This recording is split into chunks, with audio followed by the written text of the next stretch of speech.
Apa sih bedanya PKI 26, 48, 65?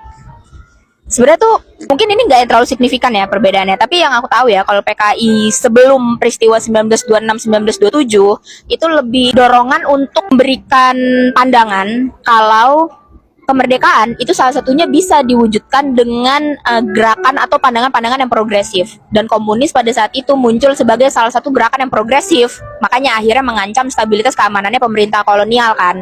Jadi orang-orang yang dianggap terlibat peristiwa 26 27 itu dibuang ke Bovendigul, beberapa tuh contohnya kayak ada Ali Arham, Mas Marco Kartodikromo yang kayak gitu-gitu.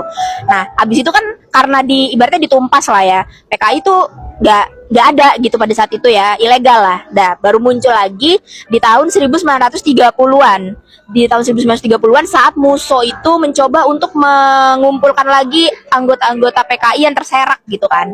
Sampai akhirnya menjadi PKI setelah 1935 itu PKI muncul lagi dan puncaknya di tahun 48 gitu kan. Nah, sebenarnya kenapa sih 48 itu bisa terjadi? Karena PKI itu mau mendirikan sebuah negara yang berlawanan dengan pemerintahan Soekarno-Hatta gitu. Padahal kalau misalnya mau kita lihat konteksnya itu lebih kompleks dari itu, karena memang salah satu yang jadi sorotan adalah di masa pemerintahannya Kabinet Hatta itu mengupayakan sebuah kebijakan yang namanya RERA, reorganisasi dan rasionalisasi. Jadi sasarannya adalah prajurit-prajurit militer yang dianggap tidak memiliki kapabilitas yang cukup gitu untuk menjadi bagian dari TNI. Pada saat itu mungkin namanya TKR atau apa gitu ya, tapi pokoknya menjadi tentara Republik Indonesia lah gitu. Nah, orang-orang yang akhirnya tidak menjadi bagian dari tentara legalnya Indonesia ini kecewa gitu kan, dan akhirnya itu memicu juga salah satunya sikap permusuhan yang akhirnya meledak menjadi peristiwa Madiun 1948. Nah, sampai akhirnya PKI itu bangkit lagi di tahun 50-an itu karena ini mungkin bisa dibahas sebagai perubahan yang signifikan.